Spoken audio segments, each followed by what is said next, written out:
I often start with a goal. Something concrete, achievable, yet challenging. It doesn't matter if I can't do it right here and now, but someday I'll get there. The idea was simple. Beat the game as fast as possible. Seems pretty easy on paper, but now do it faster than the top 1,000 players in the world. Still think you can do it? It started with my pride, a petty race between rivals to see who was faster. And I lost. Then we raced again, and I lost. Then we trained for 2 straight days, learned an entire speedrunning route, practiced tricks over and over and over until we raced one last time.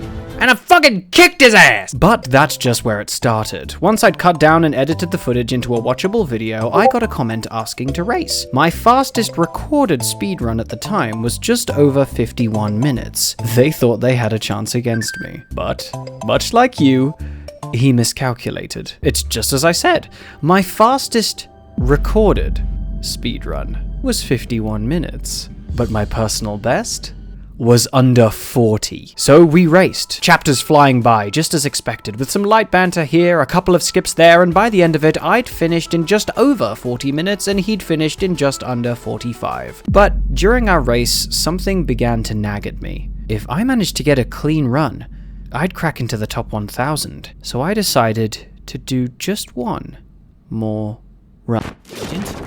Agent! Thank God you made it. Look, I don't have much time, but I discovered something very, very dangerous. If this gets out, then I don't know what will happen. What the fuck am I wearing? Sup, morons, guess what? I'm gonna break character a bit, because fuck you, that's what. First up, I fucking love this shit. ARGs are so much fun, and they let me be weird in such an absurdly creative and strange way. But while I've managed to break character in this strange liminal space, I have something I want to try. I drink gamer subs basically every day, and it's become a solid part of my daily routine. I really struggle to get enough water shoved into my face hole each day, and gamer subs fix that. So here's what you gotta do. First you go to the kitchen, then you grab your favorite waifu cup, just pick a juicy flavor, fill the cup all the way to the top, then delicately drop in 2 scoops of concentrated yum juice and shake the shit out of it. Warning, please close the lid before shaking the shit out of a bottle filled to the brim with potentially illicit substances. I could be out buying fizzy sodas or soft drinks, but I made the mistake of actually doing the math. See, it turns out that gamer subs might be a little bit cheaper. Or a lot of bit cheaper. I like that all the flavors have a caffeine-free option too, because my sleep schedule is... So if you need to drink more water and like saving money, then go buy gamer subs. And go get cussed energy! This little shit wormed its way into my top 3 favorite flavors and I'm fucking mad about it because it's weeb shit! I guess it's all fucking weeb shit. Use my code to get 10% off literally whatever you buy for doing absolutely nothing. And it has the added bonus of letting gamer subs know that I'm perhaps not someone worth sending a hitman after. Okay, thanks for listening to me ramble, bye. For those unfamiliar with the speedrunning tricks used in Celeste, here's a basic breakdown. If you jump and dash, it looks like this. If you dash then jump, it looks like this. And if you crouch, dash, and jump, it looks like this. This is the fun one. Chain all that together and you start to look like the local crack addict who recently got his mittens on some super potent experimental enhancement drugs.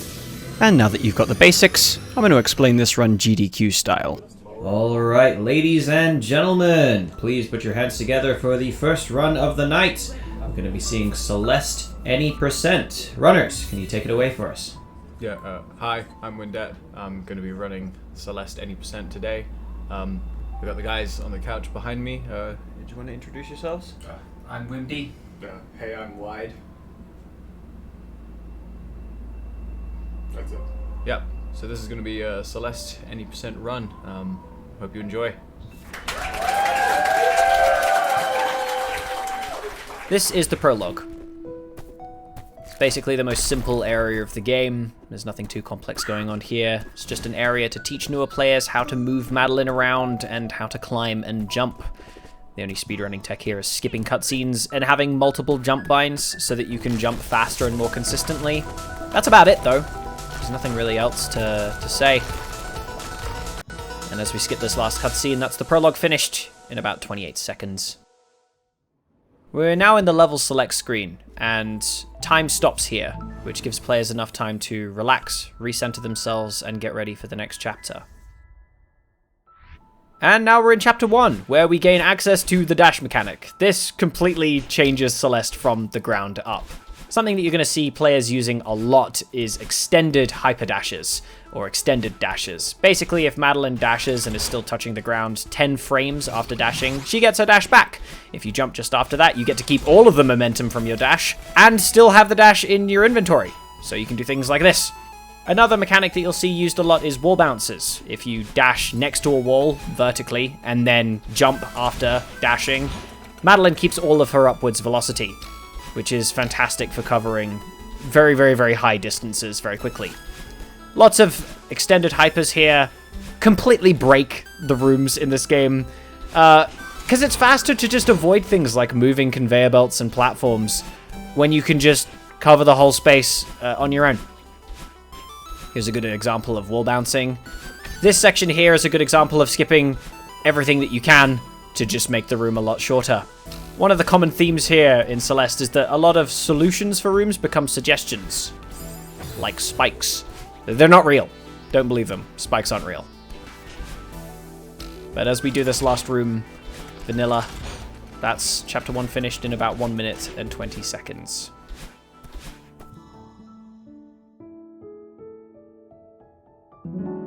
Chapter 2's coming up, and while there aren't any conveyor belts in Chapter 2, there are space jelly blocks, which have some very interesting properties, especially when you start moving diagonally. You'll see some of that later.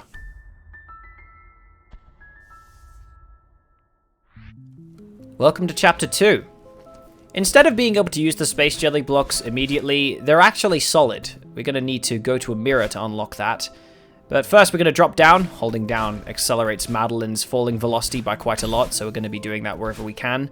And there's a cutscene skip coming up where we're going to get teleported inside of the jelly block.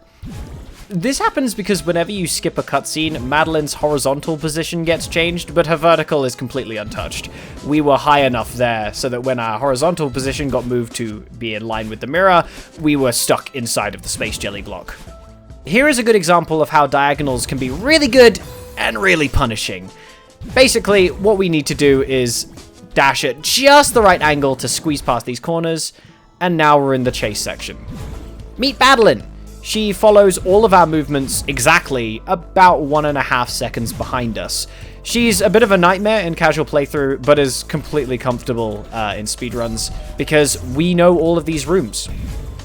Coming up is a key room here that is a bit of a nightmare, both for speedruns and for casual play. You're supposed to use the space jelly block in the center, but the speedrun completely avoids it in favor of a faster strat by going up and around.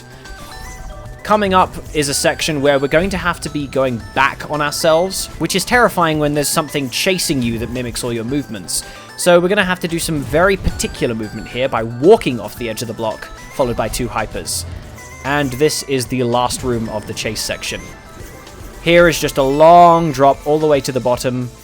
The main difficult part is this last section where you have to collect 3 keys without accidentally running into yourself. It becomes very problematic if you start crossing paths with 5 other Badlands chasing behind you. But we made it through, and now we're in the calm after the storm. This section sort of serves as a relaxing point for newer players, as they've just been chased for basically half the level. For speedrunners, though, this is one giant 100-meter dash. Our objective is basically to get from the fireplace to the phone booth as fast as possible, with making as little mistakes as possible. The tool-assisted speedrun for this section is insane and goes at Mark 20. We're not quite that fast, but this is what you still have to get good at if you want to be getting in the top 1000. And that's Chapter 2 finished in 2 minutes and 22 seconds. I don't think I could have planned that even if I tried. We're in the level select screen again, so the timer has stopped, and we're going to take a brief rest before Chapter 3, as this one is the run killer. You'll see why soon.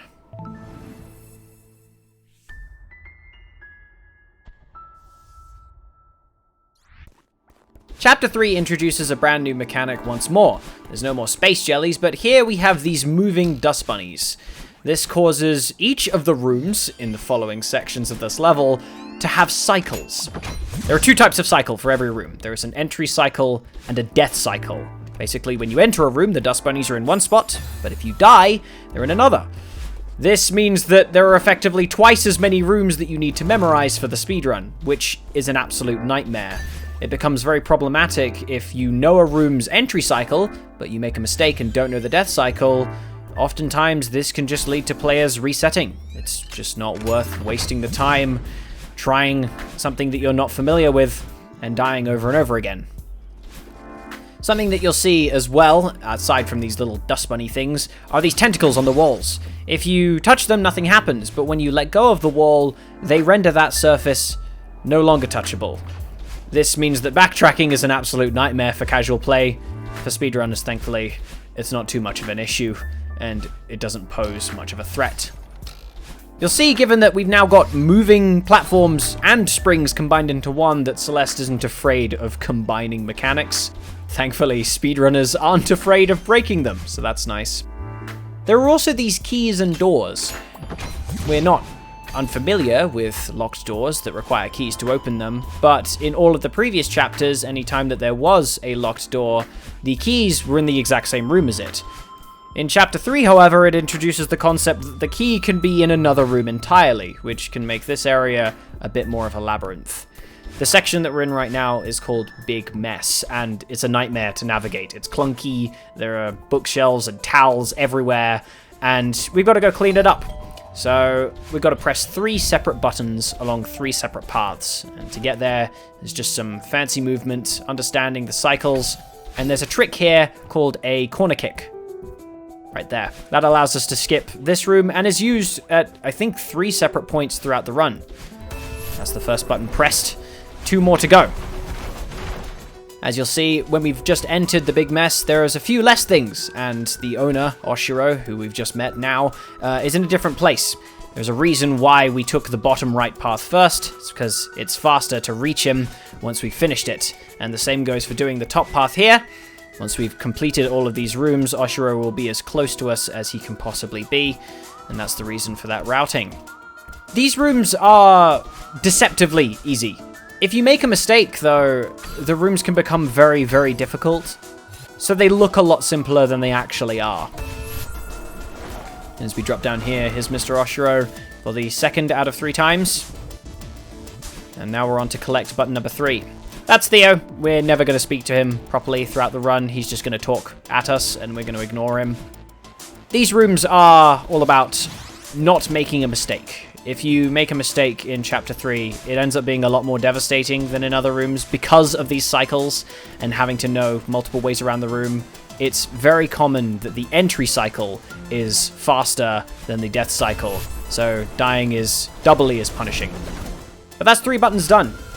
We're now going to go and collect the key here and unlock the door in the top left that you probably didn't even notice when we entered. A cutscene skip later in my favorite room in the game, because there's a smashed up elevator at the bottom.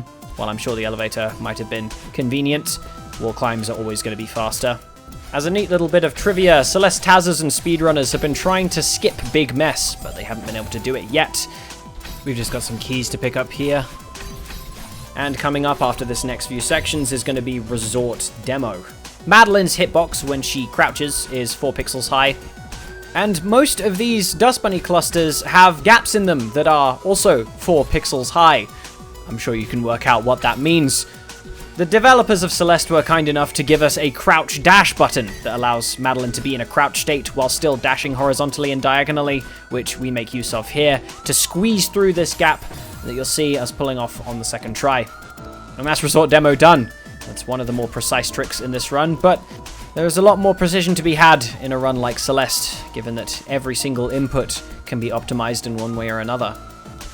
We've got one more cutscene to skip here with Oshiro, and then some dialogue to skip from battle in here. And now we're in the final chase scene. This is where Oshiro is rather mad at us. We're not sure why, because we skipped all of the dialogue and all of the lore, but who cares about that in a speedrun? Our objective is to stay as far away from him as possible. Oshiro slows down the screen and all the movement, but not the timer, which is bad in a speedrun. Kind of want to avoid that. So at every chance that we get, we're basically trying to avoid him as much as possible. You see the screen goes like a grey colour when we get too close to him. That's when things are slowing down, and it's not good. So minimizing that as much as possible is the best possible move. Coming up soon, you're going to be seeing an intentional death in the next room.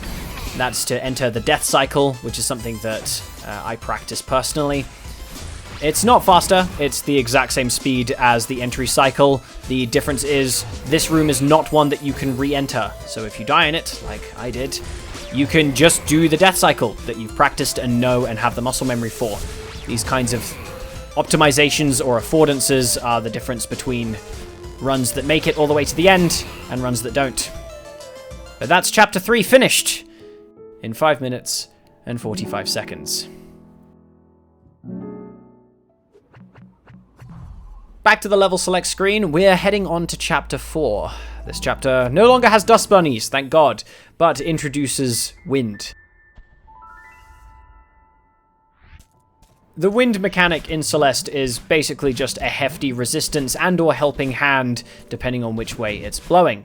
It also introduces these bubbles that are effectively just another dash when you're already in midair. This is incredibly important for rooms where the game developers decided to remove the floor. You'll notice that Madeline's still moving pretty quickly, even though there's some wind pushing against her. That is because the dash gives Madeline a constant speed, therefore the wind can't stop it. If you jump just after dashing, then you get to maintain some of that forwards momentum, and the wind will not be anywhere near as much of a problem. Coming up, you're going to see a trick called archieing, basically crouch dashing into a bubble so that we can squeeze past spikes without getting hit. We shouldn't have been able to do the first diagonal because our hitbox should have been too big, but if we archie the bubble, our hitbox gets skewed and we can squeeze right past without too much trouble. Coming up is another corner kick. Once we ride this block here, this corner kick skips having to use that block and ride it all the way up. And here we're going to use a screen transition to do a wall bounce, which gives us all of this height. And we can go all the way up and grab the wall just there. That's another good example of wall bounces. And here we're going to make use of this moving platform to give us a bit of extra speed, and we're going to hyperdash and cover a gap that should be too big. Very, very nicely executed there.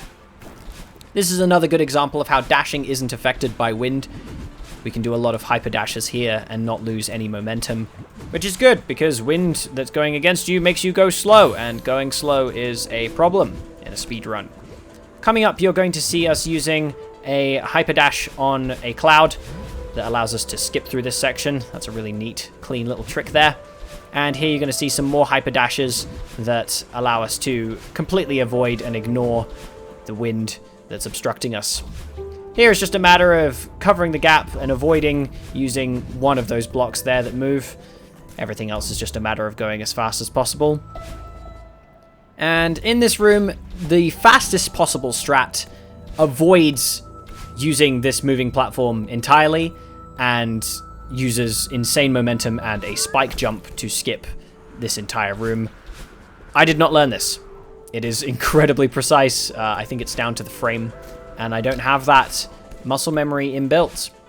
This last room here is just a matter of making use of the wind to help you move where you want to go and not accidentally wall bounce too far away from the bubbles.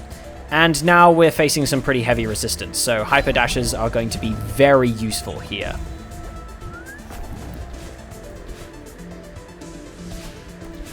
Celeste, once again, not being afraid to implement and add even more mechanics to make things complicated. Now not only do we have bubbles, clouds, and intense wind, but we also have snowballs that are aiming to hit us smack in the face. Thankfully, if you know the room cycles though, these snowballs aren't really a problem. They only go where you were as opposed to where you are. So jumping over them and avoiding them isn't too difficult. Another good example of the floor being completely removed from underneath us and these bubbles being an absolute necessity. And with this final bubble, this is the last section of chapter 4. Just some bubbles over an endless abyss beneath us. And with an extra strawberry that we absolutely did not have to collect. It's just part of the run. We finish chapter 4 in 3 minutes and 38 seconds. Now, as we head into Chapter 5, it's time for something very interesting. I said that we couldn't skip Big Mess, but there is something that we can skip. We're never gonna complete Chapter 5. We're gonna do the B-side instead. Chapter 5 begins with a cutscene skip, and then it introduces 3 new mechanics to the game. The first are these moving platforms that only move whenever we dash. The second are these bubbles that act just like the ones from Chapter 4, only these ones keep going indefinitely. And the last thing that it introduces to us is button doors. Coming up here is going to be a skip that makes use of one of these moving platforms. It saves about 30 seconds, and it removes us from having to go all the way to the left rooms.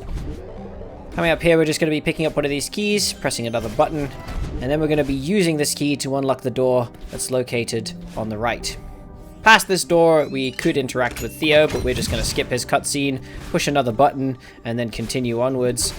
Past this is a room that almost becomes entirely optional if the tech is done properly. You would normally be able to use this conveyor belt here to do a super fast dash that covers 90% of the room and takes you all the way to the end. If you don't do that, then you just have to do it the normal way. Get this platform out of the way and then dash out here. And at this point, it's the beginning of B-side. We're going to use this bubble to go into the next room and go over these upper platforms here to push the button in the top right. In the next room, we've got some more fancy use of platforming, just to easily push this button. Past here is one long room that would normally have a strawberry in it, and this is the puzzle room to get to the cassette tape. These cassette tapes are what give us access to the B-sides, which are basically just a mimic of the previous levels, but they're a lot shorter and a lot harder. With the cassette tape collected, we're just going to head back to the map, and then enter the B-side instead. This works because of a coding oversight. It allows us to complete an A-side, B-side, or C-side and count as completing the entire base chapter for the playthrough. As I said before, B-sides are shorter, but they're a lot more difficult, as you'll see here. There are spikes covering every section of this level, and it certainly is not easy. The movement required has to be a lot snappier, a lot more precise, and you have to be able to make use of some very unique and niche mechanics to be able to get from one point to the other. In this room, we're going to be using a skip called Bub's Drop. Basically, we're going to do a tiny jump in the transition of this room that lasts 1 frame, and it's too short to get us up to that platform. That tiny jump forces us to fall back down. If we then die, the game respawns us in the wrong place. Alright, now we're in the cycle section, and this is where 5B gets a lot more difficult. Basically, all of these spike things run on the exact same cycle every single time, so if you do the right inputs, you can get to the end fast. We're going to do a reverse hyper here to get into the next room. Some clever use of the springs here to get into this button pushing section, and then a wall kick here that doesn't land us face first into the next set of spikes. It's basically just a normal jump into a neutral wall kick so that we don't go forward too far. Coming up here is going to be a bubble piece of tech where we have to squeeze through a gap that normally we only have a 3-frame window to pull off. If you demo dash into the bubble and then out of the bubble, that 3-frame window becomes a 5-frame window, which means it's a lot more forgiving. This section's all about pushing buttons, grabbing crystals, and making sure you don't get hit by the tendrils on the floors, walls, and ceilings. Now we've reached the Seekers. They kind of act like RNG, but they're not. If you do the exact same inputs every single time, they will act in the exact same way every single time, which allows us to do a lot of really cool tricks, like this room here. Once Seekers get bonked, they have a little timer before they pop back into their normal forms, and we can use this popping action to launch Madeline basically to the other side of the room and grab hold of one of these walls here. We don't have a dash though, so we have to bonk it, and then we can wall kick after demo dashing to the other side of the block to cover the room a lot faster than we would be able to normally. And now we're at Theo. This Theo section is effectively like taking care of a toddler, because now you have 2 people to take care of instead of 1. If you throw Theo into the abyss, he dies, and it's over for both you and him. Thankfully, Theo can't be hurt by either the Seekers or things like spikes. which allows a lot of these rooms to become a lot easier and a lot more consistent. This area is called the Seeker Gauntlet. As you just saw, we died and got sent all the way back to the start. You basically have to complete 4 or 5 rooms, I think it's 4 rooms, sequentially in order to get all the way to the end. And if you know the right inputs, it's not that scary because, like I said, if you perform the exact same movements every time, then the Seekers will do the exact same things every time, so we can use them to our advantage. If you don't know what those are, it's an absolute nightmare, which is what makes casual players hate it. Please ignore everything Theo's saying here. It's just not true. This room is very doable. And this final section is just a bit of fancy platforming during some cycled sections. I had a lot of fun figuring that out. But that's Chapter 5B done in 3 minutes and 27 seconds.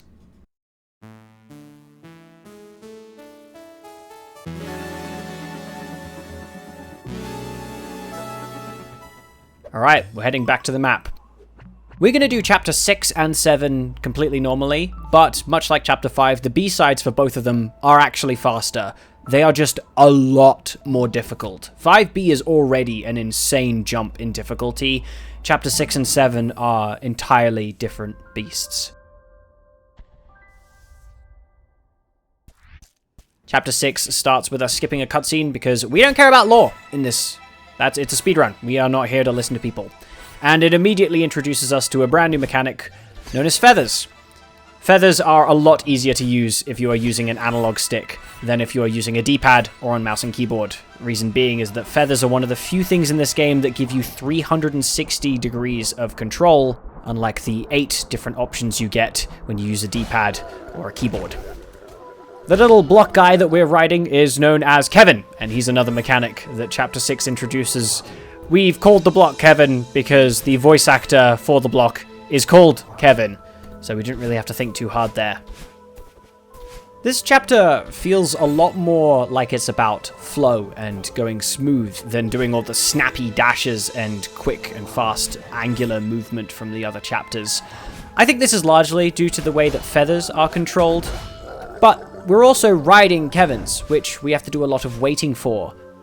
The Kevins in Chapter 6 are, in most rooms, completely non-optional, which means that we're sort of forced to go at the game's pace rather than our own. Thankfully, we can abuse things, like the Kevins, to go really fast, because Kevin already has horizontal movement. We can just add it to our own when we hyperdash off him, which we're going to try and make use of as much as we possibly can. Chapter 6 is the only chapter in Celeste that has paths that split off that players can choose between. They're both about the same speed, but when you're trying to speedrun, your objective is to find out, okay, which actually is faster.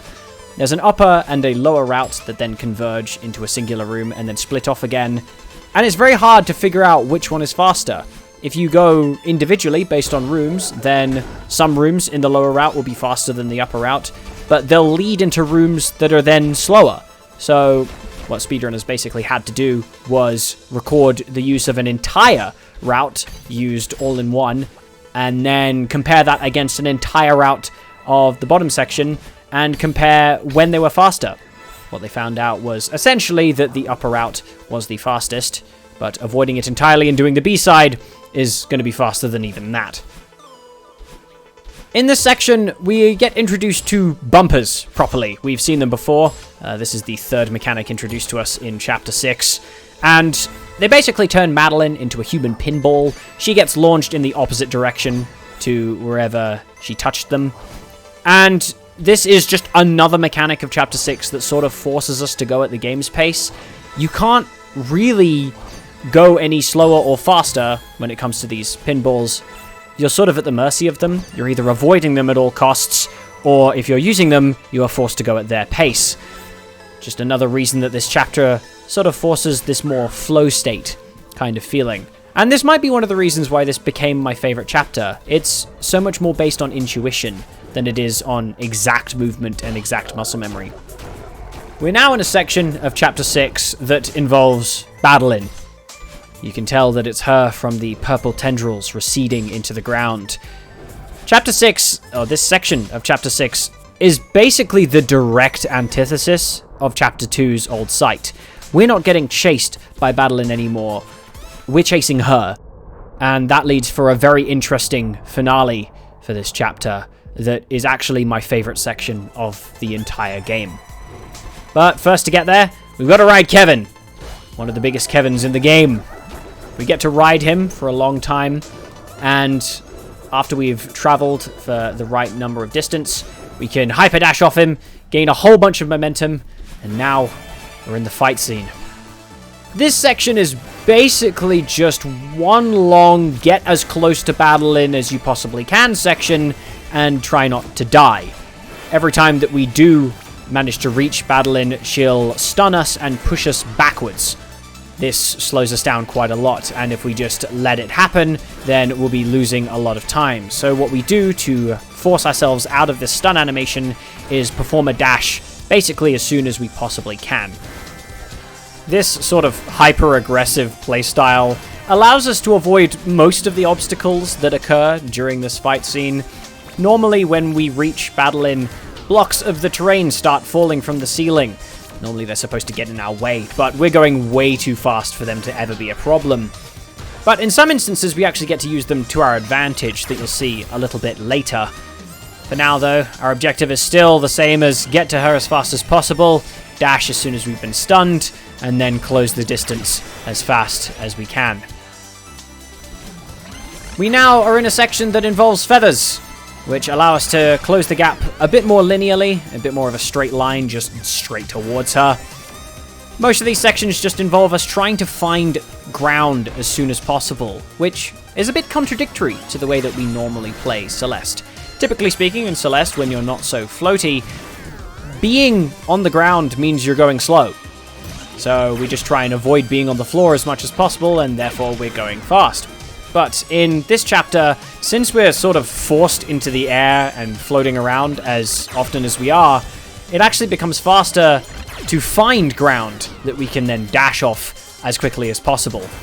Badeline has two different kinds of attacks. She either shoots a laser at us, or shoots these sort of death orbs. They both basically function in the exact same way. They just aim where you are when they are shot, and hopefully you are in a different spot by the time they get to you. The laser is perfectly trained onto your position, so it's always just a matter of the charge up time being the best time to be aggressive, and then when it shoots, being in a different spot. And the orbs are just a matter of constantly moving. If you are constantly moving, then the orbs will never reach you, or you'd hope that'd be the case. But here's the section where we start making use of these moving platforms. They start moving after the first time you bonk Badeline, and we can just use them to get faster terrain coverage, which is good. Makes rooms like this possible, which is very, very nice. Making use of some fast falling there so that we can reach that bumper as fast as possible. And this is now the final room. Just a bunch of feathers, dodging the laser as much as we can into a bumper, then covering the next two gaps into some springs. And that's the Badeline section done. We now get to go to console her, and after skipping the cutscene, have access to 2 dashes instead of 1. If we weren't skipping all of the lore, it's basically just Badeline telling us that we are not mountain climbers, so how can we possibly be climbing a mountain? And our response is, get good. So we have 2 dashes now, and after riding Badeline all the way to the top, we will finally get to skip this final cutscene. And that's chapter 6 finished in 7 minutes and 23 seconds.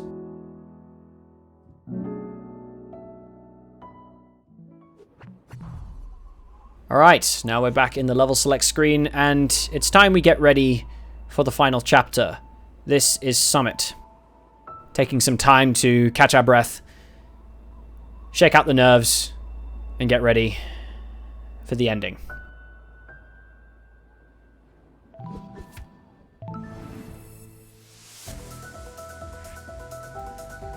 Summit starts with an absolute banger of a soundtrack. This is my favorite bit of music in all of Celeste, and I think you can tell why. It's incredibly hype.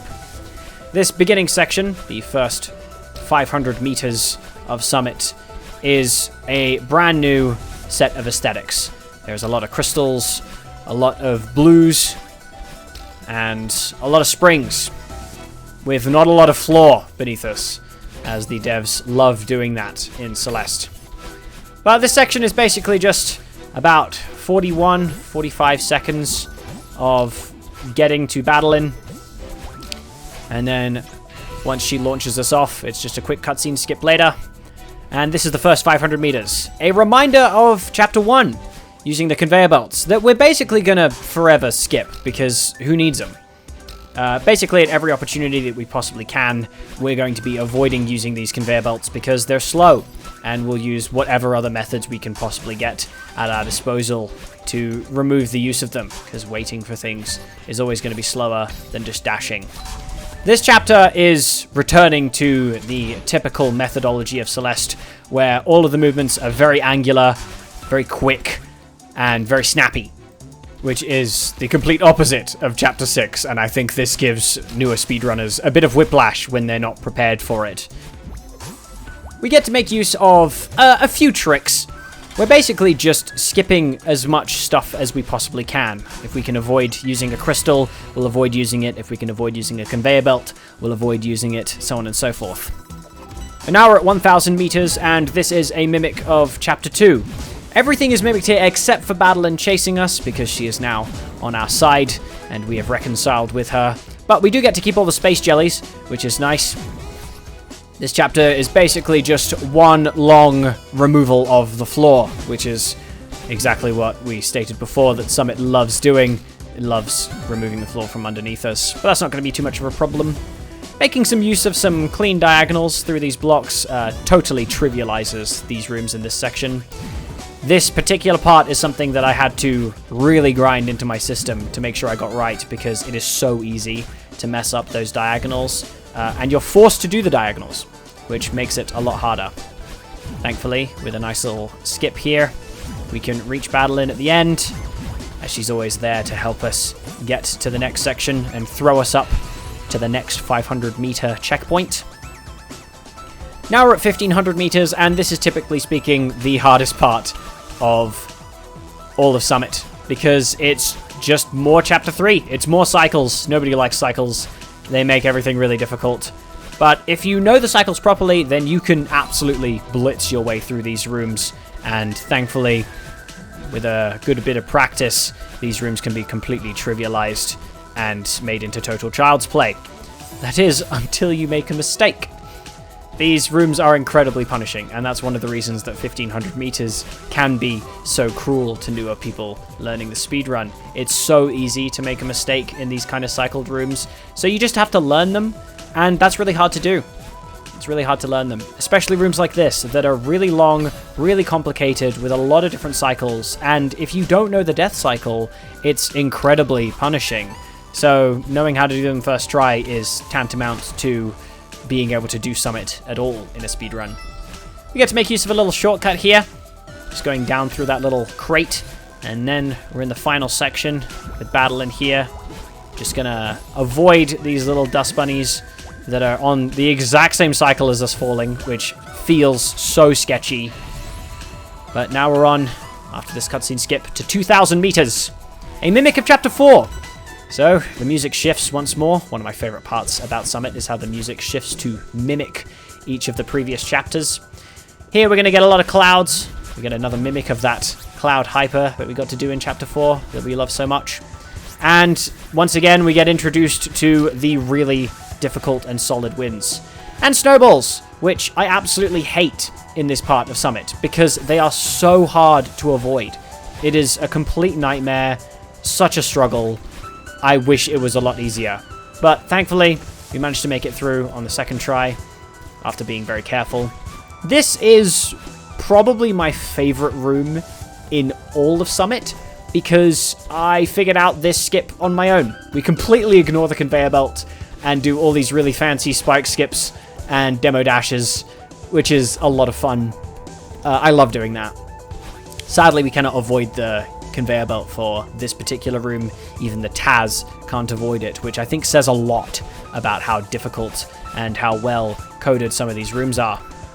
But some mistakes here. and then following up with some more careful dashes, and we can use this headwind to push behind us, and then skip over using basically all of these conveyor belt thingies as much as we can. It's just a lot of little mistakes that happen in these long rooms. It's very easy to make them, so it's easier if you just grab that little conveyor belt, but I didn't make use of it there, and we lost the strawberry, which is very sad. But we're finally at the end of 2,000 meters, so we get to go and grab Madeline's hand as she helps ferry us to the very end. I love this bit of camaraderie that happens. It's such a lovely way of signifying that you've reconciled with yourself and can now help yourself and support yourself through something that is quite challenging.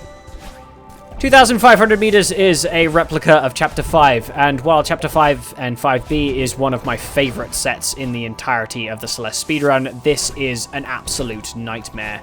There are these same mechanics as used in the initial chapters.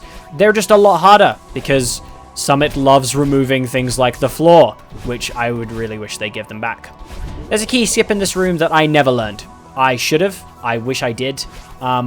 It's just unbelievably precise. It requires 2 spike jumps, basically. And don't worry, that's an intentional death there to skip having to run to the bottom of the room. I don't actually think it's faster. I know that the world record run doesn't use that death there. Perhaps that's just to lower their death count. This section is incredibly finicky. I wish I was better at doing it, but it is so based on feel when you need to get out of each of these bubbles, because they're not exact sciences. It's just about timing, and that's a nightmare. This skip is really nice, though, if you can get it right. It's basically just an extended hyper into a diagonal and then vertical dash, and then just skipping under the doors here for this final section feels great when you get it right. Sadly, a lot of mistakes made here in Summit, which gives me a lot of time save for later runs. But this was the one that got me into the top 1,000, and it wouldn't be an achievement if it wasn't so much better than all my previous ones, even if there is a lot of room to grow. It's important to know where you've come from and that you have somewhere to still keep going to, which is always nice to think about. But that's the end of 2,500 meters, and we are on to the final section of Summit at 34 minutes and 16 seconds. And this is where the music really kicks it up a notch once more. The track always resets at this 3,000 meter mark, and it is unbelievably hype. I love it so much. But with the help of Madeline, we're going to be experiencing some different kinds of remixes of the previous chapters. We don't get any red bubbles here, but we do get wind, downwards and upwards wind, which is very bizarre to experience and not something that is super commonplace. But here we get to make our way through Summit. This is a very fun section to optimize because it is so intricate and so complex. There's always so much stuff going on here, and it's just a great bit of fun to do. Lots of springs here, lots of spikes, lots of wind, lots of wall dashes, and lots of these flags. It is great fun when you're streaming or have an audience while you're speedrunning a game like this for your chat or whoever's watching to count down the number of flags till you reach the very end. It's a fantastic way of motivating you to keep going till the end. But if you're a speedrunner, you can just avoid and ignore some of them because they're optional. Flags are optional. You don't need to do them. You need to do a diagonal here to make it through this section. I was annoyed that my analog stick felt like it was betraying me here. But it's alright. It's still faster than taking a death. And there's just some nice smooth sections here with this updraft here. Just makes it Madeline a lot floatier, which mimics the feeling of Chapter 6 perfectly, actually. Just some more springs here, and then some locked doors that we got introduced to in Chapter 2, which is lovely to see mimicked here. Just some clever movement away from springs. Some wall bounces on this section. It's a little easier if you line yourself up properly. I hadn't quite got it lined up properly, so I didn't get the initial wall bounce. It's alright. Only 11 flags left to go for this section. It's just more examples of the Celeste devs completely removing the floor, because we are literally going through tunnels of spiked crystals. I don't even know how they're physically possible, but this mountain never made sense anyway. We're skipping flag number 8 to move straight on to number 7, and this section just has a bunch of crystals that you can use to skip over a bunch of spikes. If you can avoid battling here, it's sometimes faster. So if you can do neutral war jumps fast enough and you're comfortable enough with them, you can just climb up the wall and avoid the slow animation she's got. Skipping flag number 5 and going to number 4, then just cleanly making our way through here with some wall bounces, use of springs, grabbing this feather, and then floating our way over all the way to flag number 3. Not long now.